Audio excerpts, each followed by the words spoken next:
Mine at last, the one and only Acme Chronoskimmer. Prepare for a wild ride, my friends. This new time travel device will allow us to tunnel back in time and steal history's greatest treasures. I'm going to drop each of you off at a different time and place in history. Your job is to steal an historical object. Each of you will receive a note revealing exactly where to hide until I pick you up. Don't forget, tear up that note so no Acme agents can track you down. Chronoskimmer activated. History awaits!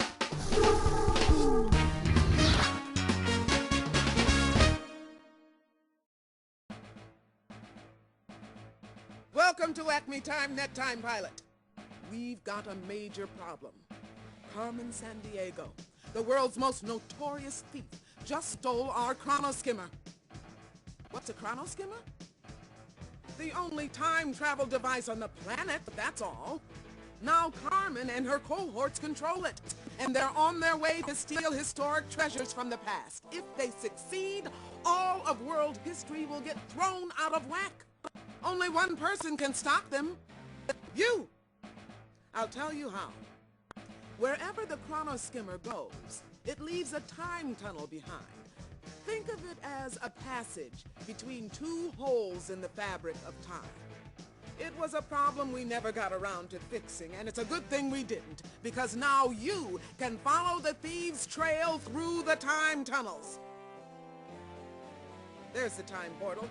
So jump in and I'll give you more details while you travel. It's takeoff time, Time Pilot! When you're here in the tunnel, I can talk to you, but once you're in the past, I'll be out of contact. In fact, I won't even be born yet. But don't worry. I'll send along an Acme good guide to help you. This first trip is a long one. You're going all the way back to ancient Egypt, where there's something vile on the Nile. Queen Hatshepsut should have taken the throne by now, but it hasn't happened. Find out why. Here's Antiquity now. She's got your Chronopedia and your Acme time cuffs.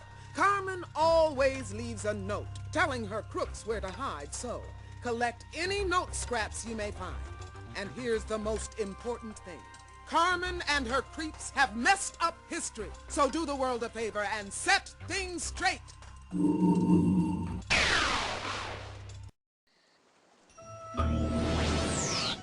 Whoa, time traveling always gives me a head rush. Cool. Hi there, pilot. I'm Antiquity, your trusty Acme good guide. We're in ancient Egypt, circa 1490 BCE. That's over 3,000 years backwards in time. We'd better get investigating. Just tap on that boatman to talk with him. Then select a question to ask him. Oh, and remember, I'm here to help. If you get stuck, you can ask me for advice anytime. The Great Pyramid is considered the best crafted structure on Earth. It's made of thousands of huge stone slabs, carefully fitted together. It's a staggering feat. The Sphinx is a curious old creature with a pharaoh's head and a lion's body. It was built during the reign of Pharaoh Khufu in the Old Kingdom over 1,000 years ago. Now that's old. The Nile River floods once a year, and our farmers use irrigation canals to bring the life-giving water to their crops. The annual flood is a big event in Egypt. The Nile flood also washes up a fertile black mud, great for farming. This mud was so important to the Egyptians that the color black represented life. 3,000 years of human history doesn't mean much to those stars. They've been shining for millions of centuries.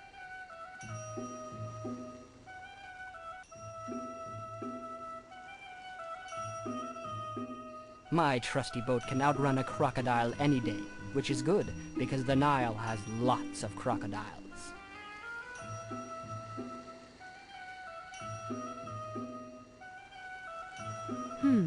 Those look like unlit torches.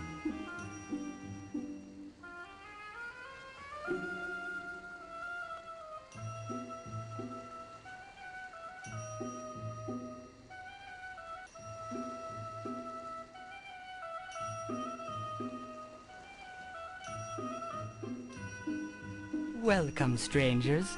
You can talk to me by selecting any of the questions below. Who, you ask? Why, Hatshepsut is the great queen and pharaoh of Upper and Lower Egypt.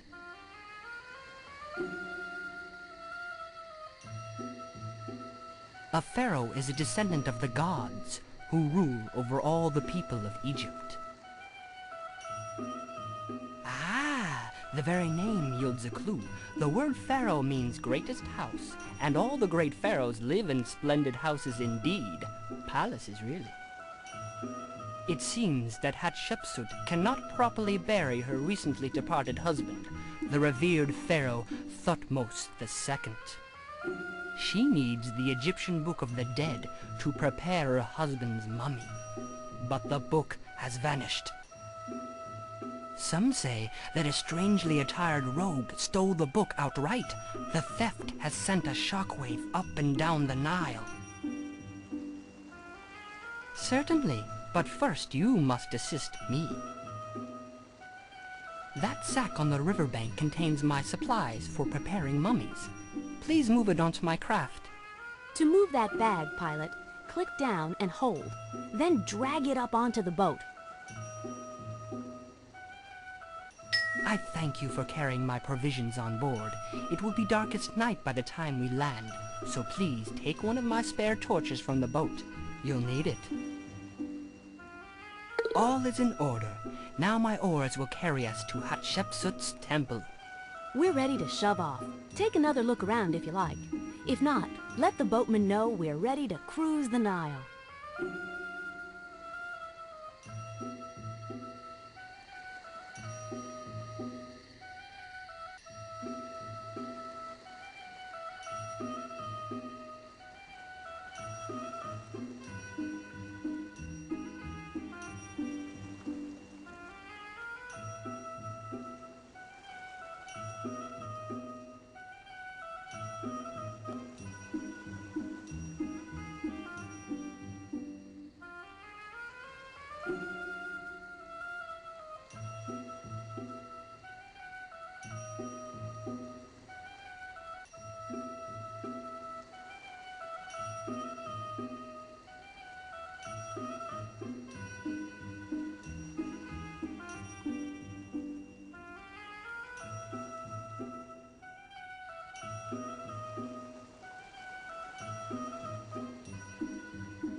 "3,000 years of human history doesn't mean much to those stars.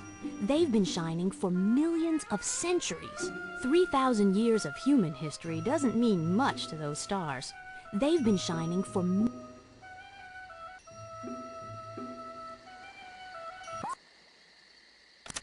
millions of centuries." Hello again. Can you believe the troubles besetting poor Queen Hatshepsut? As you wish. Hold on while I push off. What a smooth trip down the Nile. Well, here we are at the temple. The woman over there must be Hatshepsut. Hey, that must be a shred of the secret note Carmen wrote for her thief.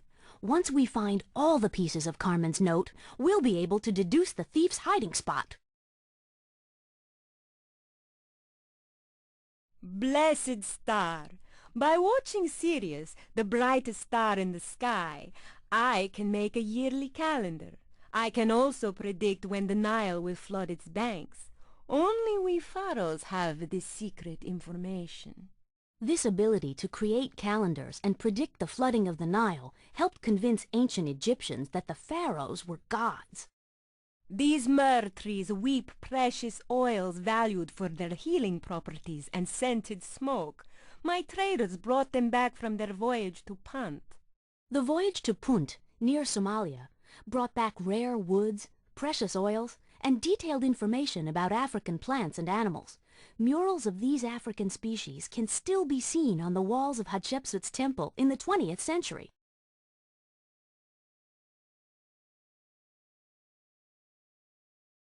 That flaming torch may serve to enlighten our investigation. Way to go! Now we'll turn up the heat on this case. The magnificent temples of Egypt are all the rage nowadays.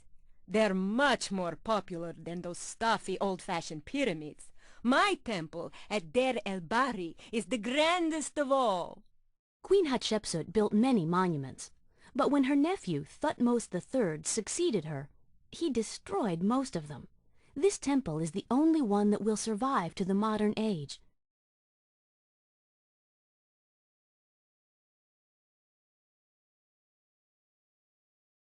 Good day, travelers. Have you come to offer aid? All is in crisis. First, my husband, Pharaoh Thutmose II, passed from this life, and now I cannot even arrange for his safe passage to the next world because someone has stolen the Book of the Dead.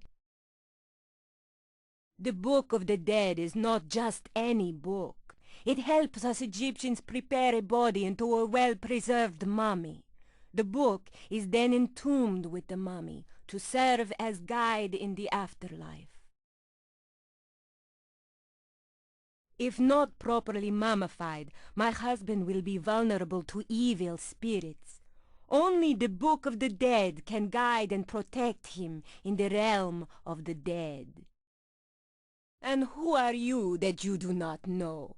I am His Majesty, Makare Hatshepsut, esteemed pharaoh over the upper and lower lands of Egypt. Indeed, I am a woman, but since Egyptian pharaohs are typically male, convention demands that I be addressed as a man and wear an official beard. It is a strange situation, but nothing I cannot handle.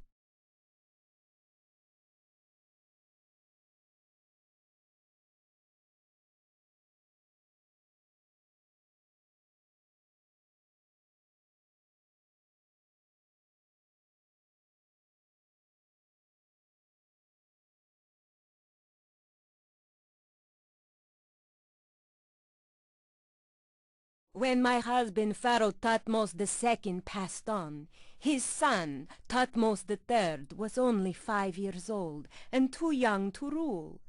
I therefore took the throne for myself, and I've discovered it suits me exceedingly well. Observe the distant tomb in the Valley of the Kings. Within, my head priest labors at the side of my late husband. Please enter the tomb and help the head priest finish the mummification ceremony. Hey, don't forget, we can always re-ask any questions we've already brought up.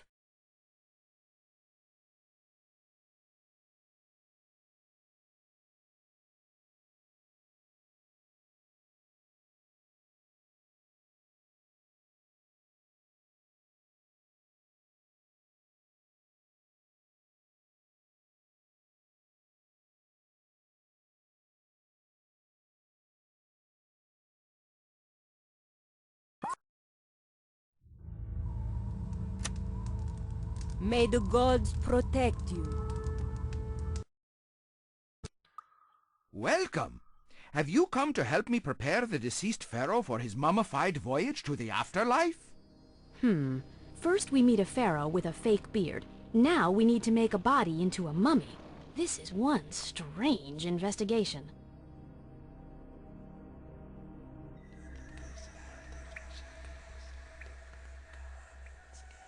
What do you keep in these jars? Those are royal canopic jars, where King Thutmose's liver, lungs, stomach, and intestines are quietly resting. Ugh, sorry I asked. My ancient Egyptian is rusty. I can't quite translate the hieroglyphs on these jars. I'll bet Thutmose II looked better when he was ruling 10 million people. We recently removed the pharaoh's internal organs and packed him in salty natron to dry out. He has had better days. We cannot enter the final burial chamber until the mummy is wrapped for its journey. Let us wind up our task. Greetings, strangers. It's just you and me, and of course the mummy. Perhaps you'd like to help.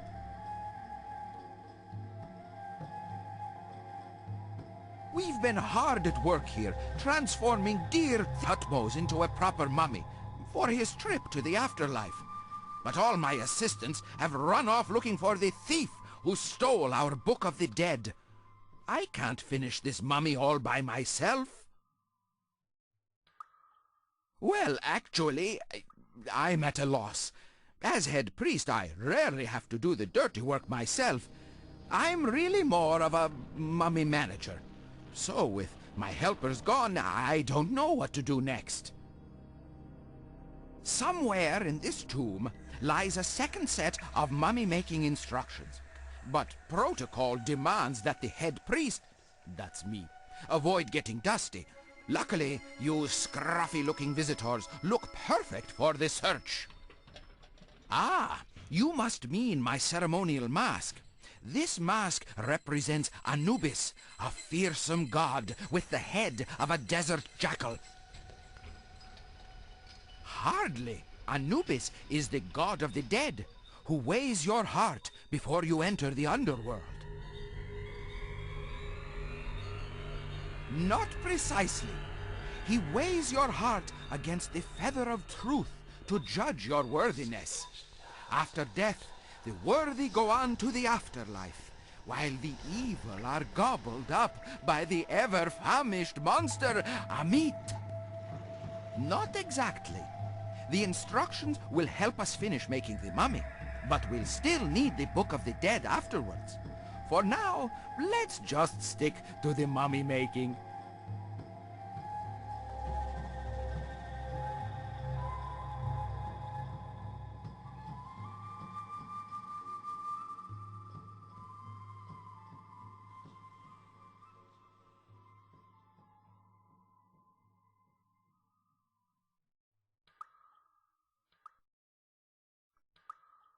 Wow, it's dark as a tomb in here.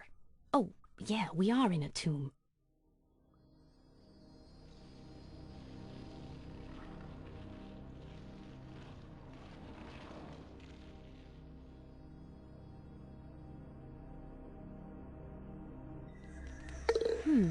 Did you see those hieroglyphs on the wall? I wonder what they mean. Our time thief was in this tomb and dropped a piece of Carmen's note.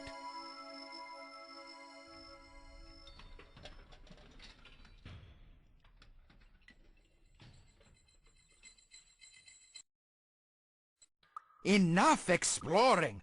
Are you ready to begin the mummy-preparing ceremonies? We've seen the sights. Okay, pilot, let's start the ceremony.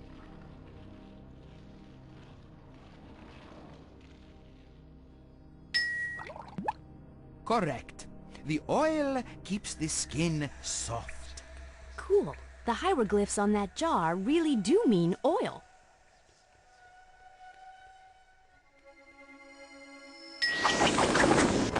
Ah, yes, that's right. This resin-soaked cloth protects the body from air and helps it hold the proper shape. Even in death, a pharaoh must keep up appearances. Excellent. More genuine hieroglyphs decoded. This mask is adorned with prayers to protect the mummy's head from evil spirits. Praise the gods! That's a wrap. We still need the Book of the Dead, but for now, let's move the mummy to the final burial chamber.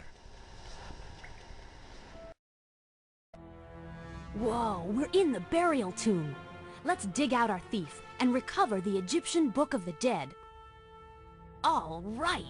That's the final piece of Carmen's note. Let's read it, then use the Chronopedia to figure out her hidden meaning. Once we do, we'll know the spot where our thief is hiding. I'll activate the time cuffs straight away.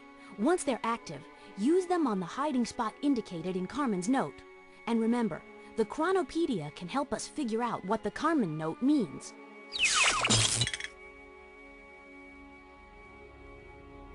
This hungry-looking fellow is Anubis, god of death. His jackal head represents the real jackals that roamed Egyptian graveyards. Don't toss him a bone. That's Isis, the mother goddess, who brought the mummified Osiris back to life. This slender, ibis-headed individual is Thoth, the Egyptian god of wisdom, a real philosophical sort. That serious-looking dude is Osiris, the god of the underworld, not the best guy to take a loan from.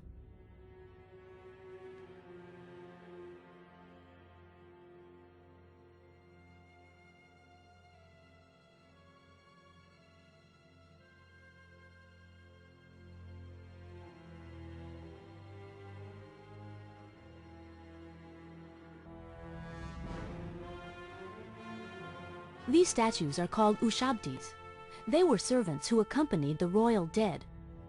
This gentleman is Amun-Re, the sun god. Legend has it that every 12 hours, he and the sun rode across the sky in a boat. This little skiff took the ultimate plunge. It transported the dead to the Egyptian afterlife. The Egyptians prepared for everything. Food and drink were placed in the tombs of the dead for their long journey to the afterlife. That's called a sarcophagus. It protected the dead from grave robbers, wild beasts, and evil spirits. Bullseye!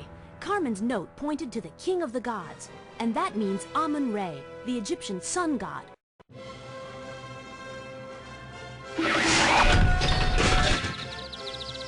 This case is sealed shut.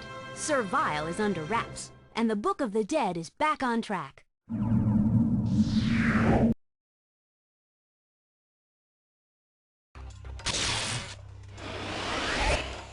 Let's go, Sir Vile. We've got a nice, damp Acme cell where you can kick back and rust. You have put the lid on my dark deeds for now, Acme agents. But you shall never seal my armored coat! Congratulations! You snagged that sneaky Sir Vile, bagged the Book of the Dead, and even managed to mummify a pharaoh. I salute you! Thanks to you, the ancient ruler will have laughter in the afterlife and Egyptian history is restored. Great job! There's another case ahead if you want to take it. Ready to get right back to work?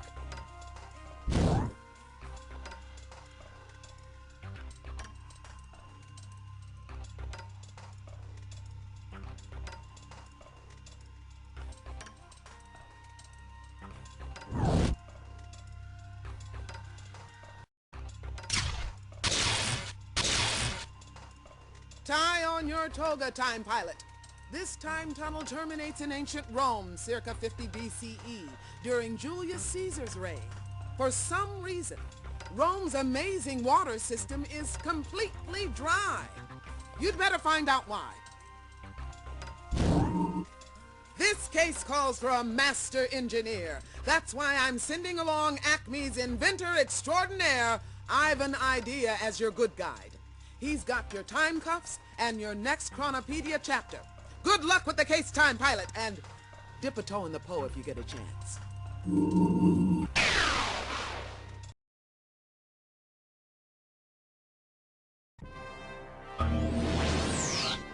Hey there, pilot. I'm your good guide, Ivan Idea.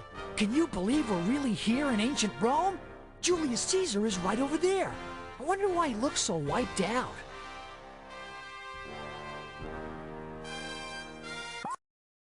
Hail, strangers! Lend me your ears. Some wretched renegade has stolen the Forum and vandalized our great city's plumbing in the bargain. Well, we'd better have a word with Caesar and see what's up. Too much! Take a look at that Carmen note. That's a mosaic, an intricate picture put together like a jigsaw puzzle using ceramic tiles or cut stones. That's a rotarius, which means net man in Latin. A rotarius was a kind of gladiator who snared his opponent with a net and finished the job with a three-pronged trident. Believe me, a gladiator's life in the Colosseum and a politician's life in the Senate have much in common. Well, just watch your back, Julius.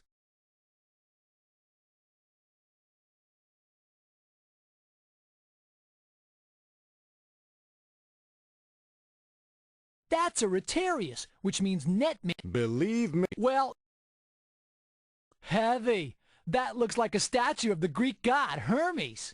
The Greeks called him Hermes, but we Romans call him Mercury, messenger of the gods. His winged ankles make for fast deliveries.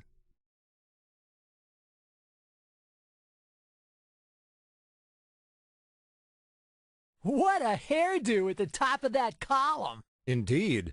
The ornate style of that column is one of my favorites. Makes one think of beautifully sculpted leaves, don't you think? Check the marble horns on this baby. Beautiful! That's a mosaic, an intricate picture put together like a jigsaw puzzle using ceramic tiles or cut stones.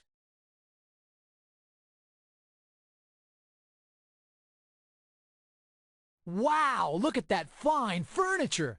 These Romans had epic accommodations. Such furnishings represent the taste of the upper class, of course. The lower classes live more roughly, which accounts for the annoying rebellions we must occasionally crush.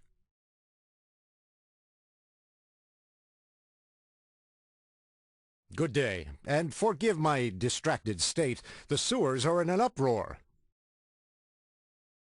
I am Julius Caesar, powerful leader, and soon to be Emperor of Rome. Military brilliance, my friend. I am a clever and fearless general, and I have commanded the best-trained legions in all the Roman Empire. I made my reputation as a general, but lately I've been focusing on politics. I brought order to the rowdy Roman streets, and I plan to introduce the 365-day calendar any month now. Yes, and a most felonious one. Some wretch stole the whole city block that houses the Roman Forum. The Forum is the center of all government, business, law, and religion. Rome will be lost without it. The villain escaped through our sewer system before my legionnaires could grab him, wrecking the pipes in his rush. When the thief escaped, he knocked many of the sewer pipes out of place. We have a serious failure of flow as a result.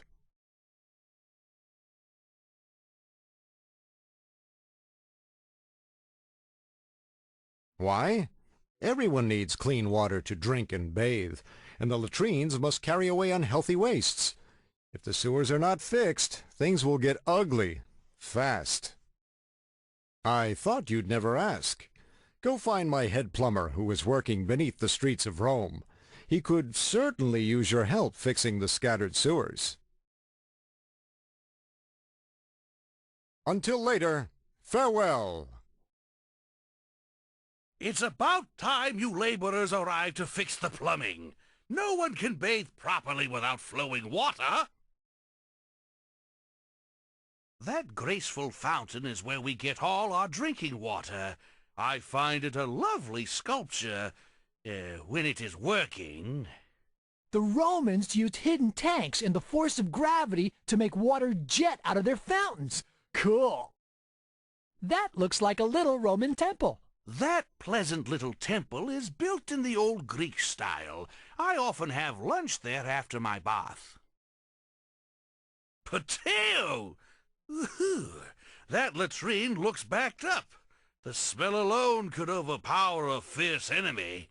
Latrine is another word for toilet. So, hey, where do you guys keep the toilet paper? Oh, paper is much too rare and expensive to be used in that manner. We prefer sponges attached to sticks. This tepidarium is usually a comfortable place when the bath is filled with warm water. But not today.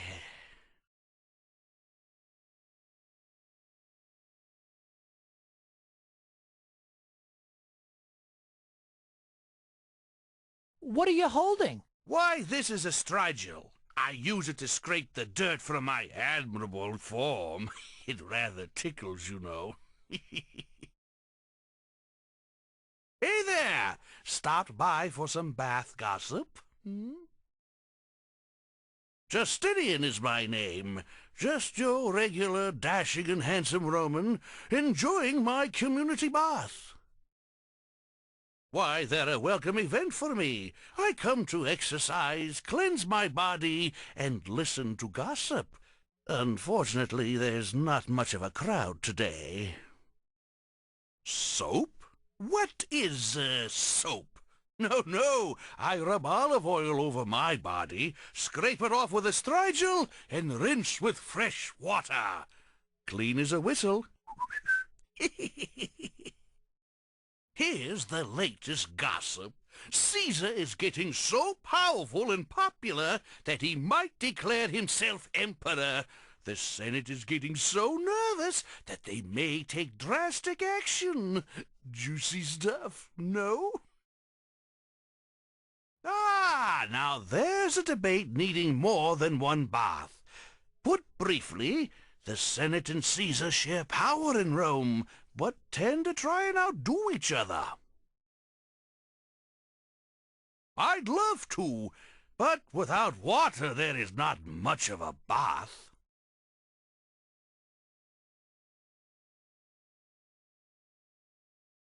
Hail, friends! I could really use a hand. Hordes of angry Romans may come flooding down here at any moment. We have a job to do, pilot, and remember, talk to me if you need help. Phew, hold your nose. The pungent waters of the latrine empty through that pipe. Ooh. Hey, but where does the smelly latrine water go? We scoot all the wastewater right out to sea, which leaves Rome smelling sweet. Fontis.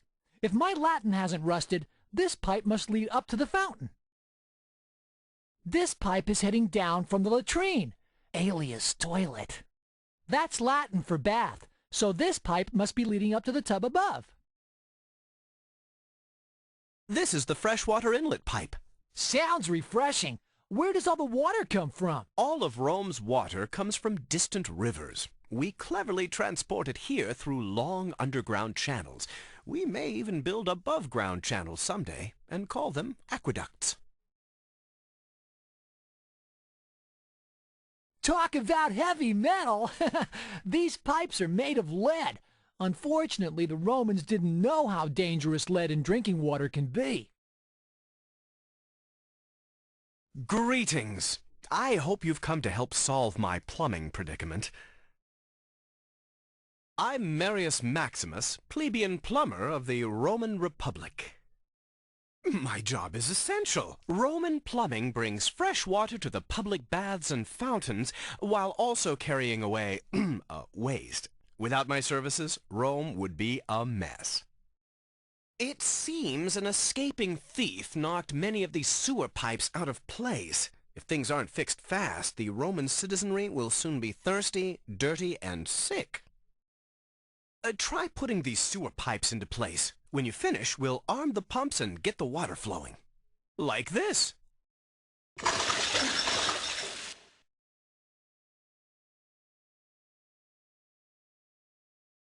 It is quite simple, really. We need to get clean water flowing up to the fountain and bath above, and we need to drain the dirty latrine water down to that trough on the floor.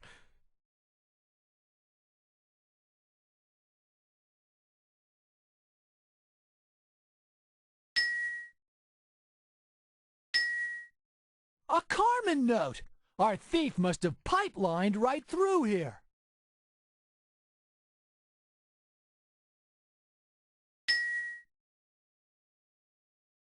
Right, you've plugged up all the gaps. Time to use the pumps. Let's apply some muscle. Will you help me pump? Primed and ready to pump. Why don't you journey up to the surface and see if our pipes are working in the daylight? Congratulations! The plumbing works fine now, and I was in sore need of a bath.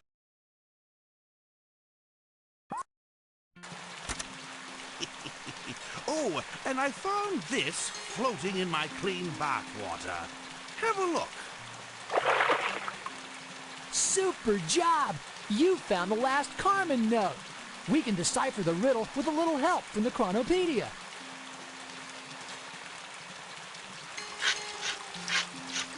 I'm charging up the time cuffs. Let's use them where the thief is hiding.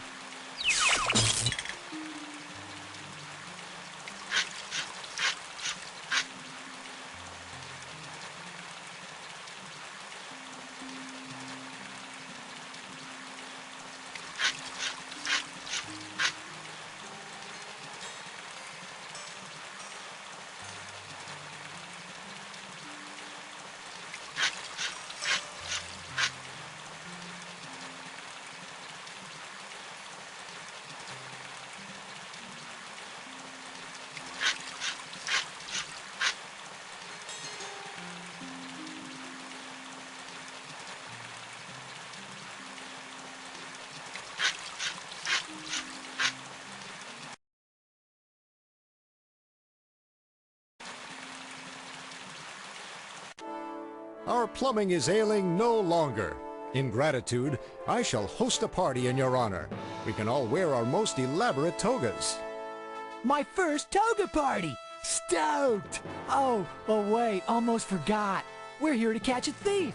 Sorry, Caesar. We'll have to catch a Roman scene some other time. As you wish. All the 7 hills of Rome thank you.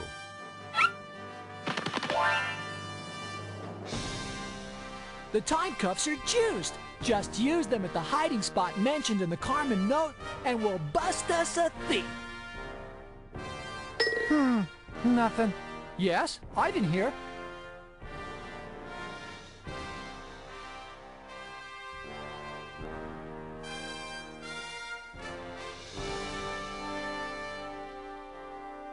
Super deducing, pilot. That column with the marble horns is 100% ionic. Talk about ironic.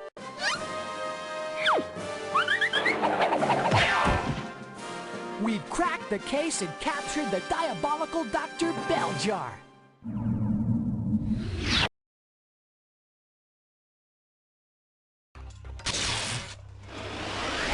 Tough luck, Belljar. Your formula for fiendishness has failed. You're due for a long tune-up in the Acme jail. You've pulled the plug on my prank, but Carmen won't leave me short-circuited for long. Way to go, Time Pilot! You busted that beastly bell jar, found the forum, and restored the history of civil engineering. Thanks to you,